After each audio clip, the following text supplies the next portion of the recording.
একজন বয়োবৃদ্ধ মানুষ, গরিব মানুষ, দিন আনে দিন খায়, দিন আনে। রাস্তা দিয়ে যাইতেছিল, রিক্সা চালায়, রিক্সা চালক রাস্তা দিয়ে যাইতেছিলেন, আল্লাহ পাক রব্বুল আলামিনের রহমত তার উপর এসেছে। হঠাৎ করে পাশে দেখে এরকম একটা মজমা, সেখানে সুন্দরভাবে কোরআনুল কারীমের তেলাওয়াত হইতেছে, বয়ান হইতেছে, ওয়াজ নসিহত হইতেছে। ওয়াজ নসিহত দেখে ব্যক্তির মনটা গলে গেল। সেই মজমায় সে বসলো। বসার পর হুজুর বয়ানের মধ্যে বলতেছিলেন যে যেই ঘরের মধ্যে কোরআনুল কারীম থাকে সেই ঘরটা বড় দামি ঘর। যে ঘরটার মধ্যে কোরআনুল কারীম থাকে ওই ঘরটা বরকতের ঘর। আল্লাহ পাক রব্বুল আলামিন ওই ঘরের মধ্যে বরকত নাযিল করেন। আজকালকার মা বোনেরা কিন্তু ঘরের মধ্যে কোরআন রাখতে চায় না, পুরাতন হয়ে গেছে। বলে যা যা মসজিদে গিয়া ইমাম সাহেবের কাছে দিয়ে আসো, আমাদের ঘরে রাখার ব্যবস্থা নাই, মসজিদের তাকে রেখে আসো। আছে না নাই? কোরআনের মহব্বত। আমার বন্ধুগণ, ওই রিকশার চালক হুজুরের কথা শুনে সে আগ্রহ তৈরি হলো যে কোরআনুল কারীম কিনবে। রিকশা চালক জানে সে পড়তে পারে না, তাই পড়তে না পারি কি ঘরের মধ্যে রাখবো, বরকত নাজিল করবেন কে? ঘরের মধ্যে রেখে দিয়েছে, ঘরের মধ্যে আছে। দুর্ভাগ্যবশত যেহেতু সে দিন মজদুর, বিনানে দিন খায়, রিকশা চালিয়ে যে কয় টাকা সে ইনকাম করেছিল ওই টাকা দিয়ে সে কোরআন কিনছে। মনের মধ্যে ভয় যে না জানি আজকে বিবি কি বলে, বাজার সদাই তো নিয়ে গেলাম না, বাজার সদাইয়ের বদলতে আজকে তো কোরআনুল কারীম নিয়ে গেলাম, বাড়ির মধ্যে বিবির রিয়াক্টটা কি হয় তার মনের মধ্যে টেনশন। ঘরের মধ্যে ঢুকে সালাম দিছে, বিবি বাজারের ব্যাগ নেওয়ার জন্য রেডি, কিন্তু দেখে বাজারের ব্যাগ না, এক জিল কোরআন হাতে। স্বামীকে জিজ্ঞাসা করে, প্রাণের স্বামী বাজার কোথায়? বলে বিবি আমি তো রাস্তা দিয়ে যাইতেছিলাম, ওখানে শুনলাম কোরআনুল কারীম নাকি ঘরের মধ্যে রাখলে আল্লাহ পাক রব্বুল আলামিনের খাস রহমত বরকত নাযিল হয়। আল্লাহ পাক রব্বুল আলামিনের রহমত লাভের আশায় আমি এই কোরআনুল কারীম কিনে আনছি। আজকে কোনো বাজার করতে পারি নাই, বাজারের সব টাকাগুলো দিয়া আমি সুন্দর একটা কোরআন শরীফ কিনে এনেছি গো বিবি, আজকের রাতটা কষ্ট করে চলো, আগামীকাল ঘর ভরে বাজার নিয়ে আসবো। স্ত্রী বলল ঠিক আছে, ভালো কথা। স্ত্রী মনে মনে চিন্তা করলো, ঠিক আছে বাজারটা তো আগে দরকার ছিল, বাজার যেহেতু আমি নাই, কোরআন শরীফটা ফেরত দিয়া তারপরে ওই টাকা দিয়া বাজার করা যাবে, তবে আজকের রাত্রিটা তো রাখার দরকার ঘরের মধ্যে। আমার ভাইয়ের দুস্থ বুজুর্গ, স্ত্রীর মনটা গলায় দিলেন আল্লাহ তাআলা। স্ত্রী স্বামীকে বলতেছেন, প্রাণের স্বামী আমাদের যে ভাঙাচোরা ঝুপড়ি ঘর, এই ঘরের মধ্যে কোরআনুল কারীম রাখার তো জায়গা নাই, উঁচা জায়গায় কোরআন রাখতে হয়। কিছু না জানলেও এতটুকু জানে কোরআন সম্মানের জিনিস, কোরআনকে সম্মান করতে হয়, ঠিক কিনা ভাইরা আমার? ওই স্ত্রী বলতেছে তাহলে কোরআন আমরা রাখবো কোথায়? এবার স্বামী আর স্ত্রী দুইজনে মিলে পরামর্শ করলো, স্বামী আজকে অর্ধরাত্রি পর্যন্ত আপনি ঘুমাবেন আর আমি কোরআন মাথায় করে নিয়ে দাঁড়িয়ে থাকবো। সুবহানাল্লাহ আওয়াজ করে বলে। স্বামী বলল, কিরে দেখা যায় রাগের বদলতে আল্লাহ তাআলা ভালোবাসা ঢেলে দিয়েছে। বলে ঠিক আছে বিবি, আমি অর্ধরাত্রি ঘুমাবো, তুমি কোরআনুল কারীম নিয়ে দাঁড়াইবা, আবার যখন অর্ধরাত্রি হয়ে যাবে তা আমি কোরআনুল কারীম মাথায় নিয়ে দাঁড়াবো, তুমি ঘুমাইবা। যেই কথা সেই কাজ। স্ত্রী এবার কোরআন মাথায় নিয়ে সারা রাত্র দাঁড়াইছে, অর্ধরাত্রি পর্যন্ত দাঁড়িয়ে আছে। আর স্বামী ঘুমায়। স্বামী উঠে দেখে এবার বিবি সে ঘুমাবেন, কিন্তু ঘুম তো আর চোখে আসে না। কোরআনুল কারীম খুলে দুইজনেই ওযু করে দেখতে থাকলো যে ঠিক আছে, একটু খুলে খুলে দেখতে থাকি, পড়তে তো পারি না, পড়তে তো পারি না, ঠিক আছে কোরআনুল কারীম বলে একটু খুলে খুলে দেখি।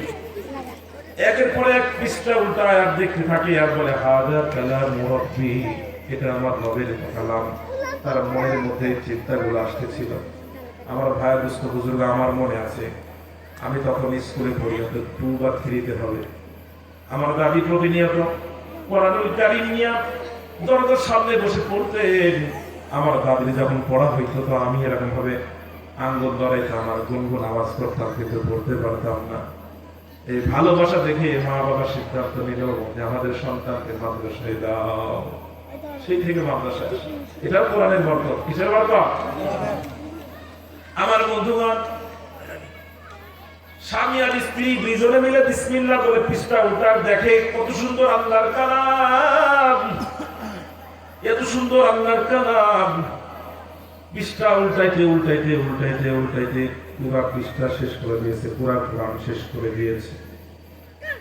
এবার স্বামী আর স্ত্রী একে অপরের দিকে তাকায় আর বলে কিছু বুঝলা নাকি? স্ত্রী বলে কিছু বুঝতে তো পারলাম না, কিন্তু এতটুকু দেখো আমি কতটুকু বুঝেছি একটু শোনো। সূরা আলিফ বাকারা, সূরা বাকারার শুরু থেকে নিয়ে আলিফ লাম থেকে নিয়ে পড়া শুরু করছে, পুরা 30 পারা কোরআন খতম করে দিয়েছে। সুবহানাল্লাহ। আবার স্বামীও শোনাইতে শুরু করছে, সূরা বাকারা থেকে নিয়ে সূরা নাস পর্যন্ত পুরা 30 পারা কোরআন শরীফ সবক শোনাইছে।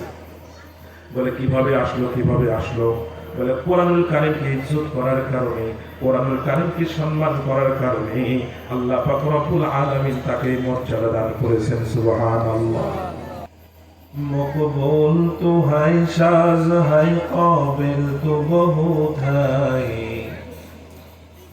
মকবুল তো হায় সাজ হায় কাবিল তো বহুত হায়, আইনা কে মানিন্দে তো नहीं दिल तो बहुत है, आईना के मानिंदे तो नहीं दिल तो बहुत है। एक चश्मे ज़दन गाफिल ज़ला शाह नबाशी, एक चश्मे ज़दन गाफिल ज़ला शाह नबाशी, शायद के निगाहे को निगाहा नबाशी, शायद के निगाहे को निगाहा नबाशी। उल्फत में बराबर वफा हो के जफा हो, उल्फत में बराबर वफा हो के जफा हो, हर चीज में लज़्ज़त हो अगर दिल में मज़ा हो, हर चीज में लज़्ज़त हो अगर दिल में मज़ा हो।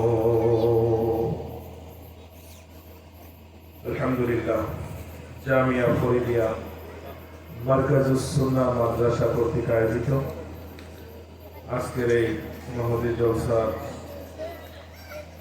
সম্মানিত সভাপতি সাহেব, আমার সামনে উপবিষ্ট অত্র অঞ্চলের গণ্যমান্য মুরব্বিয়ানে কেরাম, ওলামায়ে আযম,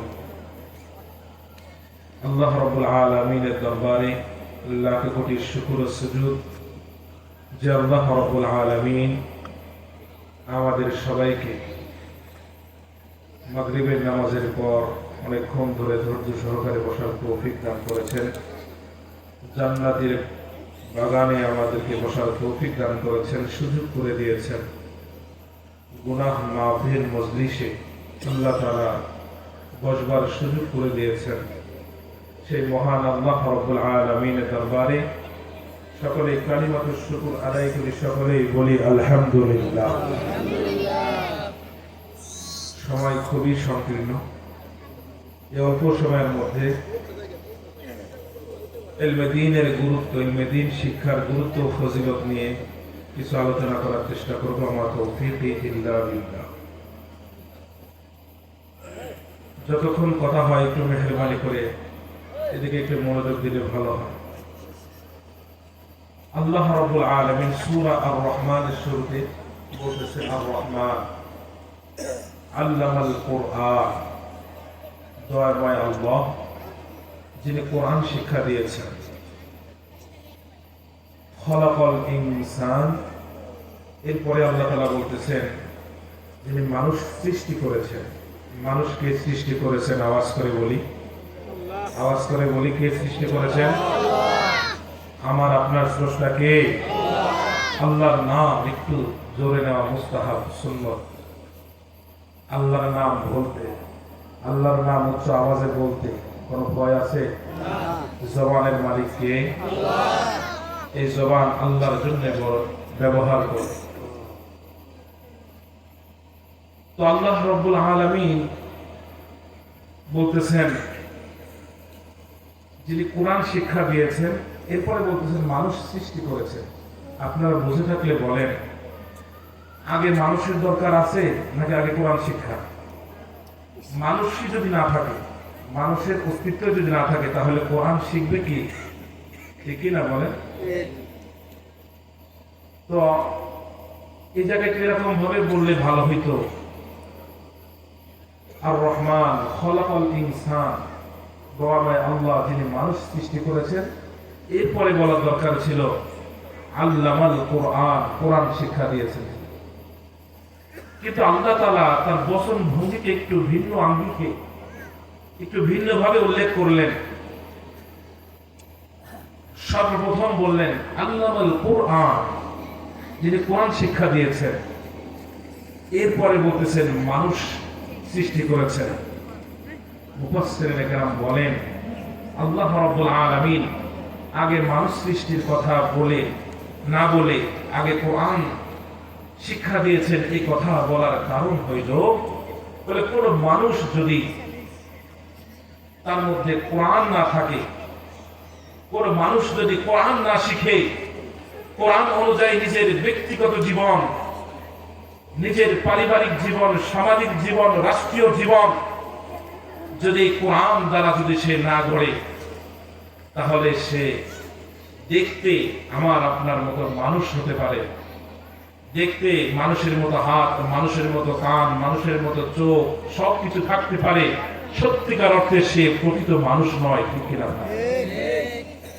এটা আমার কথা নয়, রাসূল করিম সাল্লাল্লাহু আলাইহি ওয়াসাল্লাম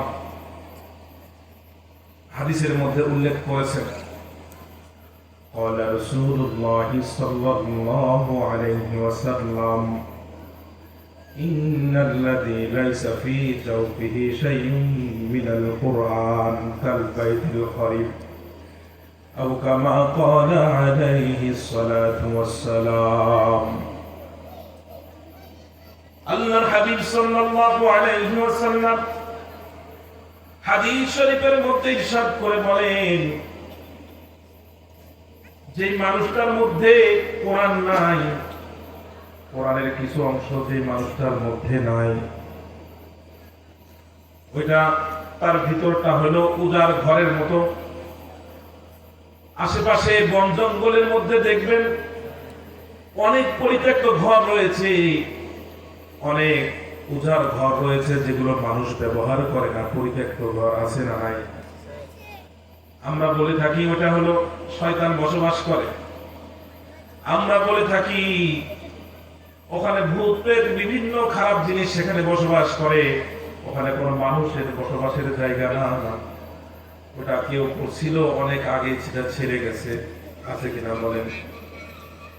আল্লাহর হাবিব সাল্লাল্লাহু আলাইহি ওয়াসাল্লাম হাদিসের মধ্যে সেটাই বুঝাইতে চাইলেন, কোন মানুষের হৃদয়ের মধ্যে যদি ঐশী গ্রন্থ, মহাগ্রন্থ আল কোরআনের কিছুই যদি না থাকে, ওইটা দেখতে মানুষের খোলস মাত্র, কিন্তু ওইটা হলো সেই উজাড় ঘরের মতো। একটা উজাড় ঘরের মধ্যে যেমন বসবাসের অযোগ্য, ওইটার মধ্যে জিন্নাত বদজিনের আসর হয়, বদজিন সেখানে বসবাস করে, খারাপ পোকামাকড়, বিষাক্ত পোকামাকড় সেখানে বসবাস করে। ঠিক কোন মানুষের সিনার মধ্যে যদি কোরআন না থাকে দোস্ত, ওই মানুষের ভিতরটার মধ্যেও শয়তানের বসবাসের জায়গা হয়ে যায়। ওই মানুষটা দেখতে প্রকৃত মানুষ, কিন্তু সত্যিকার অর্থে সে একজন মানুষ এখনো হইতে পারে, কারণ তার মধ্যে কোরআনুল কারীম নাই, তার মধ্যে কোরআনুল কারীম নাই। আল্লাহ পাক রব্বুল আলামিন পবিত্র কালামুল্লাহ শরীফের মধ্যে ইরশাদ করে বলেন, ওয়ালাকাদ যারাকনা লিজাহান্নামা কাসীরাম মিনাল জিন্নি ওয়াল ইনস লাহুম কুলুবুন লা ইয়াফকাহুনা বিহা ওয়া লাহুম আ'য়ুনুন লা ইবসিরুনা বিহা ওয়া লাহুম আযানুন লা ইয়াসমাউনা বিহা উলাইকা কাল আনআম বাল হুম আযাল। আল্লাহ পাক রব্বুল আলামিন বলেন, আমি অনেক জিন জাতি আর মানব জাতি দিয়ে জাহান্নামকে ভরপুর করব। বলে কোন ধরনের জিন আর কোন ধরনের মানব দিয়ে আল্লাহ তাআলা জাহান্নামকে ভরবেন, সেটা আল্লাহ পাক রব্বুল আলামিন বলতেছেন, লাহুম কুলুবুন লা ইয়াফকাহুনা বিহা। তাদের অন্তর রয়েছে কিন্তু অন্তর দিয়ে বুঝার চেষ্টা করে না। আছে না নাই বলেন? অনেক মানুষ আছে বুঝেও বুঝে না, কোরআনের বিরুদ্ধাচরণ করে। কোরআন ওয়ালাদেরকে দেখলে তার জ্বালা যন্ত্রণা শুরু হয়ে যায়। কোরআন ওয়ালাদেরকে ভালোবাসতে শিখে নাই, তালিবুল ইলমকে দেখলে বিরক্তিকর ভাব চলে আসে। কোরআন ওয়ালাদের সম্মান আল্লাহ পাক রব্বুল আলামিন কত দান করেছেন। আল্লাহর হাবিব সাল্লাল্লাহু আলাইহি ওয়াসাল্লামের হাদিসগুলো যদি তার সামনে থাকতো, তাহলে একজন জান্নেওয়ালা মানুষ কখনোই আলেম উলামা তালিবুল ইলমদের কাছে আর চোখে তাকাইতো না। আল্লাহ তাআলা বলেন, লাহুম কুলুবুন লা ইয়াফকাহুনা বিহা। অন্তর আছে, বুঝার চেষ্টা করে না। ওয়া লাহুম আ'য়ুনুন লা ইবসিরুনা বিহা। চোখ আছে কিন্তু চোখ দিয়ে দেখে না। এর অর্থ হলো হকটা দেখে না, যেখানে যেটা আল্লাহ পাক রব্বুল আলামিন দেখতে নির্দেশ দিয়েছেন সেটা দেখে না, যেটা দেখতে হারাম করেছেন সেটা দেখে। এই ধরনের মানুষদের ব্যাপারে আল্লাহ তাআলা বলতেছেন, চোখ আছে কিন্তু দেখে না। ওয়ালাহুম আযানুন লা ইয়াসমাউনা বিহা। কান আছে কিন্তু শ্রবণ করে না। হকের আওয়াজ শুনে, আল্লাহর ভক্তের ডাক শুনে, কিন্তু মসজিদে যাওয়ার সুযোগ পায় না। ঠিক কিনা ভাইরা? প্রতিনিয়ত মসজিদ থেকে মুয়াজ্জিন প্রতিনিয়ত আল্লাহু আকবারের ধ্বনি দিয়া মানুষদেরকে ডাকতে থাকে, আসো আল্লাহর দিকে, আল্লাহ সব থেকে বড়, আসো সফলতার দিকে, আসো নামাজের দিকে। মুয়াজ্জিন ডাকতে থাকে, কিন্তু ওই ডাক তার কর্ণকুহরে প্রবেশ করে না, ওই ডাকে সে সাড়া দেয় না। আল্লাহ তাআলা বলেন, তাদের কান আছে কিন্তু শ্রবণ করে না। উলাইকা কাল আনআম। তারা হলো চতুষ্পদ জানোয়ারের মতো। আল্লাহ আরেকটু সামনে গিয়ে বলেন, না না, বরং তার থেকেও আরো নিকৃষ্ট। বাল হুম আযাল। চতুষ্পদ জানোয়ারের থেকেও বড় নিকৃষ্ট। নাউজুবিল্লাহ বলেন। আমার ভাই, দোস্ত, বুজুর্গ, এই জন্য আল্লাহ পাক রব্বুল আলামিন তার কিতাবকে মানুষের হেদায়েতের জন্য দান করেছেন।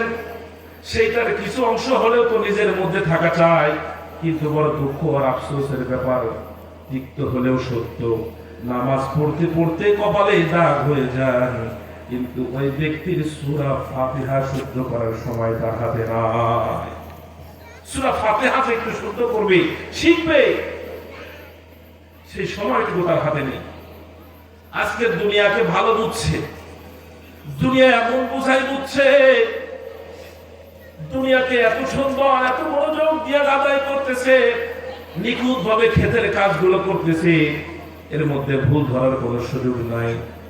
ক্ষেতের কাজকর্ম সুন্দরভাবে করতেছে, বিভিন্ন জায়গায় বিভিন্ন দুনিয়া কামায়ের স্থানে সে সুন্দর জন্য তার শরীর কাজ করতেছে। সেখানে জানি না এই অজুহাত তার নাই, না জানলেও সেটা শিখে নিচ্ছে। কিন্তু যখনই তাকে বলা হয় যে হযরত, কুরআনুল কারীমের নামাজের জরুরি সূরাগুলো তো শেখার দরকার ছিল, নামাজ পড়তে যে সূরাগুলো লাগে সেগুলো তো শেখার দরকার ছিল, ওই ব্যক্তির হাতে তখন দেখবেন এটা শেখার সময় তার হাতে নাই। বলবে যতটুকু জানি ওই আল্লাহ গ্রহণ করবে। নাউজুবিল্লাহ। আমার ভাইয়া, দোস্ত, বুজুর্গ, এখানে একটা মাসালা আমাদের জানা দরকার। কবুল আর সিহহত, এই দুইটার মধ্যে একটু পার্থক্য আছে। একটা মানুষ যখন নামাজের সবকিছু ফরজ, ওয়াজিব, সুন্নত, মুস্তাহাব সবকিছু সহি শুদ্ধভাবে আদায় করছে, তো বলা যায় এই ব্যক্তির নামাজ সহি হয়েছে। কিন্তু কবুল হয়েছে কিনা সেটা জানেন কে? নামাজ পড়ে বলেন কে জানেন? নামাজ সহি হলো না, কবুল হওয়ার আশা তো পরে, কবুলের স্থান হলো সহি হওয়ার পরে। কথা বুঝে আসছে নাকি ভাই? জোহরের নামাজ 4 রাকাত ছিল, আমি 3 রাকাত পড়লাম, আল্লাহ ওই কবুল করবে, হবে নাকি বলেন?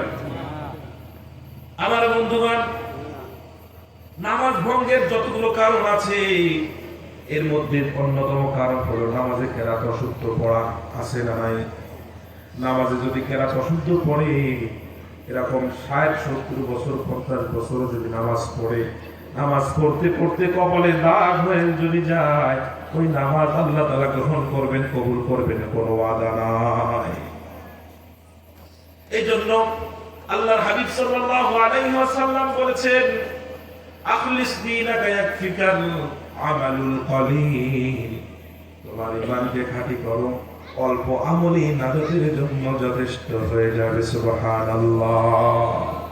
কথা বুঝে আসছে নাকি ভাই? কোরআন শেখার দরকার আছে না নাই?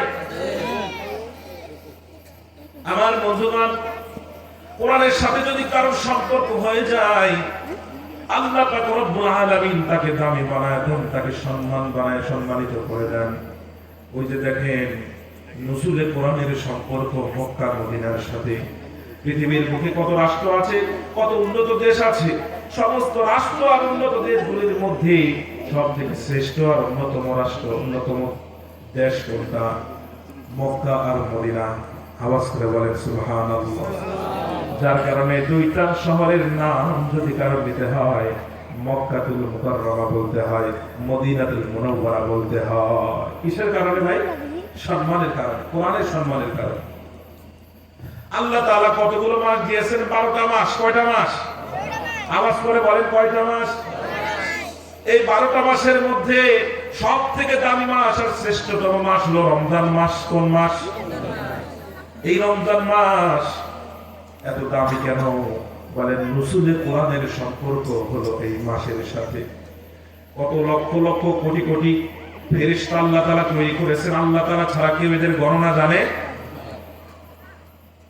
আল্লাহ পাক রব্বুল আলামিন যত গণিত ফেরেশতা তৈরি করেছেন, এর মধ্যে সবথেকে শ্রেষ্ঠতম ফেরেশতা হলেন হযরত জিবরাইল আলাইহিস সালাম। ঠিক কি না ভাইরা? বলে জিবরিল আমিন সমস্ত ফেরেশতাদের সরদার। কেন তার এত দাম? কেন তার এত দাম? বলে ওহী আনা নেওয়ার কাজে, কোরআন আনা নেওয়ার কাজের দায়িত্বের জিম্মাদারি ছিল হযরত জিবরাইল আলাইহিস সালাতু ওয়াস সালামের কাছে। এই জন্য সমস্ত ফেরেশতাদের মধ্যে জিবরিল আমিন হলেন সবথেকে দামি ফেরেশতা। সুবহানাল্লাহ। আমার ভাই দোস্ত বুঝুক, এখান থেকে বোঝা যায় কোন মানুষ যদি কোরআনের সংস্পর্শে আসে, কোরআনের সাথে সম্পর্ক তৈরি করতে পারে, তাহলে আল্লাহ পাক রব্বুল আলামিন ওই মানুষটাকে অন্যান্য আসবাবের মতো দামি বানায় দেন। সুবহানাল্লাহ। ওই যে একজন বয়োবৃদ্ধ মানুষ, গরিব মানুষ, দিন আনে দিন খায়, দিন আনে, রাস্তা দিয়ে যাইতেছিল, রিক্সা চালায়, রিক্সা চালক রাস্তা দিয়ে যাইতেছিলেন, আল্লাহ পাক রব্বুল আলামিনের রহমত তার উপরে এসেছে। হঠাৎ করে পাশে দেখে এরকম একটা মজমা, সেখানে সুন্দরভাবে কোরআনুল কারীমের তেলাওয়াত হইতেছে, বয়ান হইতেছে, ওয়াজ নসিহত হইতেছে। ওয়াজ নসিহত হইতেছে, ওয়াজ নসিহত দেখে ব্যক্তির মনটা গলে গেল। সেই মজমায় সে বসলো। বসার পর হুজুর বয়ানের মধ্যে বলতেছিলেন যে যেই ঘরের মধ্যে কোরআনুল কারীম থাকে সেই ঘরটা বড় দামি ঘর।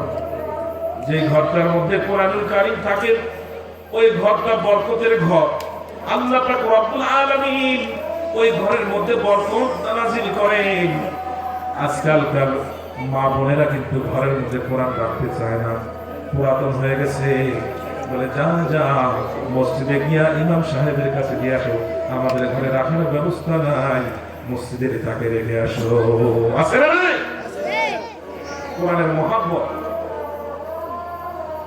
আমার বন্ধুগণ, ওই রিকশার চালক হুজুরের কথা শুনে সে আগ্রহ তৈরি হলো যে কোরআন কারীম কিনবে। রিক্সা চালক জানে সে পড়তে পারে না, তাই পড়তে না পারি কি ঘরের মধ্যে রাখবো, বরকত নাজিল করবেন কে? ঘরের মধ্যে রেখে দিয়েছে, ঘরের মধ্যে আনছে। দুর্ভাগ্যবশত যেহেতু সে দিন মজদুর, বিনানে দিন খায়, রিক্সা চালিয়ে যে কয় টাকা সে ইনকাম করেছিল ওই টাকা দিয়ে সে কোরআন কিনছে। মনের মধ্যে ভয় যে না জানি আজকে বিবি কি বলে, বাজার সদাই তো নিয়ে গেলাম না, বাজার সদাইয়ের বদলতে আজকে তো কোরআন কারীম নিয়ে গেলাম, বাড়ির মধ্যে বিবির রিয়াক্টটা কি হয় তার মনের মধ্যে টেনশন। ঘরের মধ্যে ঢুকে সালাম দিছে, বিবি বাজারের ব্যাগ নেওয়ার জন্য রেডি, কিন্তু দেখে বাজারের ব্যাগ না, এক জিল কোরআন হাতে। স্বামীকে জিজ্ঞাসা করে, প্রাণের স্বামী বাজার কোথায়? বলে, বিবি আমি তো রাস্তা দিয়ে যাইতেছিলাম, ওখানে শুনলাম কোরআনুল কারীম নাকি ঘরের মধ্যে রাখলে আল্লাহ পাক রব্বুল আলামিনের খাস রহমত বরকত নাযিল হয়। আল্লাহ পাক রব্বুল আলামিনের রহমত লাভের আশায় আমি এই কোরআনুল কারীম কিনে আনছি, আজকে কোনো বাজার করতে পারি না। বাজারের সব টাকাগুলো দিয়া আমি সুন্দর একটা কোরআন শরীফ কিনে এনেছি গো বিবি, আজকের রাতটা কষ্ট করে চলো, আগামীকাল ঘর ভরে বাজার নিয়ে আসবো। স্ত্রী বলল, ঠিক আছে ভালো কথা। স্ত্রী মনে মনে চিন্তা করলো, ঠিক আছে বাজারটা তো আগে দরকার ছিল, বাজার যেহেতু আমি নাই, কোরআন শরীফটা ফেরত দিয়া তারপরে ওই টাকা দিয়া বাজার করা যাবে, তবে আজকের রাত্রিটা তো রাখার দরকার ঘরের মধ্যে। আমার ভাইয়ের দুস্থ বুজুর্গ স্ত্রীর মনটা গলায় দিলেন আল্লাহ তাআলা। স্ত্রী স্বামীকে বলতেছেন, প্রাণের স্বামী আমাদের যে ভাঙাচোরা ঝুপড়ি ঘর, এই ঘরের মধ্যে কোরআনুল কারীম রাখার তো জায়গা নাই, উঁচা জায়গায় কোরআন রাখতে হয়। কিছু না জানলেও এতটুকু জানে কোরআন সম্মানের জিনিস, কোরআনকে সম্মান করতে হয়, ঠিক না ভাইরা আমার? ওই স্ত্রী বলতেছে, তাহলে কোরআন আমরা রাখবো কোথায়? এবার স্বামী আর স্ত্রী দুইজনে মিলে পরামর্শ করলো, স্বামী আজকে অর্ধরাত্রি পর্যন্ত আপনি ঘুমাবেন আর আমি কোরআন মাথায় করে নিয়ে দাঁড়িয়ে থাকবো। সুবহানাল্লাহ আওয়াজ করে বলেন। স্বামী বলল, কিরে দেখা যায় রাগের বদলতে আল্লাহ তাআলা ভালোবাসা ঢেলে দিয়েছেন। বলে, ঠিক আছে বিবি আমি অর্ধরাত্রি ঘুমাবো, তুমি কোরআনুল কারীম নিয়ে দাঁড়াইবা, আবার যখন অর্ধরাত্রি হয়ে যাবে তো আমি কোরআনুল কারীম মাথায় নিয়ে দাঁড়াবো, তুমি ঘুমাইবা। সেই কথা সেই কাজ। স্ত্রী এবার কোরআন মাথায় নিয়ে সারা রাত্র দাঁড়াইছে, অর্ধরাত্রি পর্যন্ত দাঁড়িয়ে আছে। আর স্বামী ঘুমায়। স্বামী উঠে দেখে এবার বিবি সে ঘুমাবে, কিন্তু ঘুম তো আর চোখে আসে না। কোরআনুল কারীম খুলে দুইজনেই ওযু করে দেখতে থাকলো যে ঠিক আছে, একটু খুলে খুলে দেখতে থাকি। পড়তে তো পারি না, ঠিক আছে কোরআনুল কারীম বলে একটু খুলে খুলে দেখি। একের পর এক পৃষ্ঠা উল্টায় আর দেখতে থাকে, আর বলে, হাযা কালামু রাব্বি, এটা আমার রবের কালাম। তার মনের মধ্যে চিন্তাগুলো আসতেছিল। আমার ভাই দুস্থ বুজুর্গ আমার মনে আছে, আমি তখন স্কুলে পড়ি, হয়তো 2 বা 3-তে হবে। আমার দাদি প্রতিনিয়ত কোরআনুল কারীম নিয়ে দরজার সামনে বসে পড়তেন। আমার দাদির যখন পড়া হইতো তো আমি এরকম ভাবে আঙ্গুল ধরাইতাম আর গুনগুন আওয়াজ করতাম, কিন্তু পড়তে পারতাম না। এই ভালোবাসা দেখে মা বাবা সিদ্ধান্ত নিল যে আমাদের সন্তানকে মাদ্রাসায় দাও। সেই থেকে মাদ্রাসা, এটাও কোরআনের বরকত। কিসের বরকত? আমার বন্ধুগণ, স্বামী আর স্ত্রী দুইজনে মিলে বিসমিল্লাহ বলে পৃষ্ঠা উল্টার দেখে কত সুন্দর আল্লাহর কালাম, এত সুন্দর আল্লাহর কালাম। পৃষ্ঠা উল্টাইতে উল্টাইতে উল্টাইতে উল্টাইতে পুরা পৃষ্ঠা শেষ করে দিয়েছে, পুরা কোরআন শেষ করে দিয়েছে। এবার স্বামী আর স্ত্রী একে অপরের দিকে তাকায় আর বলে, কিছু বুঝলা নাকি? স্ত্রী বলে, কিছু বুঝতে তো পারলাম না, কিন্তু এতটুকু দেখো আমি কতটুকু বুঝেছি একটু শোনো। সূরা আলিফ বাকারা, সূরা বাকারার শুরু থেকে নিয়ে আলিফ লাম থেকে নিয়ে পড়া শুরু করছি। পুরা 30 পারা কোরআন খতম করে দিয়েছে, সুবহানাল্লাহ। আবার স্বামীও শোনাইতে শুরু করছে, সূরা বাকারা থেকে নিয়ে সূরা নাস পর্যন্ত পুরা 30 পারা কোরআন শরীফ সবক শোনাইছে। বলে কিভাবে আসলো? বলে কোরআনুল কারীমকে ইজ্জত করার কারণে, কোরআনুল কারীমকে সম্মান করার কারণে আল্লাহ পাক রব্বুল আলামিন তাকে মর্যাদা দান করেছেন, সুবহানাল্লাহ। আমার বন্ধুগণ, এই জন্য কোরআনওয়ালাদেরকে ভালোবাসার দরকার আছে না নাই? কোরআনওয়ালাদের যদি অভিভাবক হইতে পারি, নিজের তো বয়স নাই যে মাদ্রাসায় ভর্তি হব, আমার কলিজার টুকরো সন্তান, আমার কলিজার টুকরা নাতি আছে, তাকে তো মাদ্রাসায় পড়াইতে পারি, যদি কমাস কম অভিভাবক হয়ে যাইতে পারি। আল্লাহ রাসূল বলেন, মান হাফাজাল কোরআন ওয়া আমিলা বিমা ফীহি উলবিসা ওয়ালিদাহু তাজান ইয়াউমাল কিয়ামা। আল্লাহর হাবিব সাল্লাল্লাহু আলাইহি ওয়াসাল্লাম বলেন, যে ব্যক্তি হাফেজ হবে, কোরআনকে হিফজ করবে এবং কোরআন অনুযায়ী যে ব্যক্তি আমল করবে, উলবিসা ওয়ালিদাহু তাজান ইয়াউমাল কিয়ামা, কিয়ামতের দিন আল্লাহ পাক রব্বুল আলামিন হাফেজে কোরআনের অভিভাবকদেরকে নূরের টুপি মাথায় পরায় দিবেন, সুবহানাল্লাহ। নূরের টুপি দরকার আছে না নাই? কথা বলেন। খালি হাফেজ সাহেবদের ফজিলত আছেই। হাফেজে কোরআনকে আল্লাহ রাসূল হাদিস শরীফের মধ্যে বলছেন, ইকালু লিসাহিবিল কোরআন ইকরা ওয়ারতাকি ওয়ারাতিল কামা কুনতা তুরাতিলু ফিদ দুনিয়া। আল্লাহ পাক রব্বুল আলামিন হাফেজে কোরআনদেরকে কিয়ামতের দিন বলবে, পড়ো আর চলতে থাকো, পড়ো আর চড়ো, জান্নাতের এক এক তলায় চড়তে থাকো, এক এক করে পড়তে থাকো, আর জান্নাতের এক এক তলা চড়তে থাকো। ফাইন্না মানসালাতাকা ইনদা আখি আয়াতিন তাকরাউহা। হাফেজে কোরআন শুনো, তোমার ঠিকানা হবে সেখানে যেখানে গিয়া তোমার পড়া শেষ হবে। সুবহানাল্লাহ করে বলে, কত মর্যাদা, কত ফজিলত। আরেক হাদিসের মধ্যে আল্লাহর হাবিব সাল্লাল্লাহু আলাইহি ওয়াসাল্লাম ইরশাদ করে বলেন, মান হাফাজাল কোরআন ফাস্তাজাহু ফাহাল্লা হালালাহু ওয়া হারামা হারামাহু আদখালাহুল্লাহুল জান্নাহ। যে ব্যক্তি কোরআন হিফজ করবে, আল্লাহ পাক রব্বুল আলামিনের হালালকে হালাল হিসাবে জানবে, হারামকে হারাম হিসাবে জানবে। আল্লাহ পাক রব্বুল আলামিন বলেন, এই হাফেজে কোরআনকে আল্লাহ তাআলা জান্নাতে পৌঁছায় দিবেন, সুবহানাল্লাহ। শুধু কি হাফেজে কোরআনদেরকে জান্নাতে দিবেন? আল্লাহ রাসূল বলেন, ওয়া শাফাউ ফি আশরাতিন মিন আহলি বাইতিহি কুল্লুহুম কদ ওয়াজাবাত লাহুন নার। আল্লাহর হাবিব সাল্লাল্লাহু আলাইহি ওয়াসাল্লাম বলেন, তার বংশধরদের মধ্যে থেকে কাট্টা 10 জন আসামি যাদের উপরে জাহান্নাম ওয়াজিব হয়ে গেছে, এরকম 10 জনকে হাফেজে কোরআন সুপারিশ করে জান্নাত পর্যন্ত নিয়ে যাবে, সুবহানাল্লাহ। তাহলে কত ফজিলত।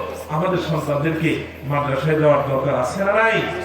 বলেন, আওয়াজ দিয়ে বলেন, দরকার আছে না নাই?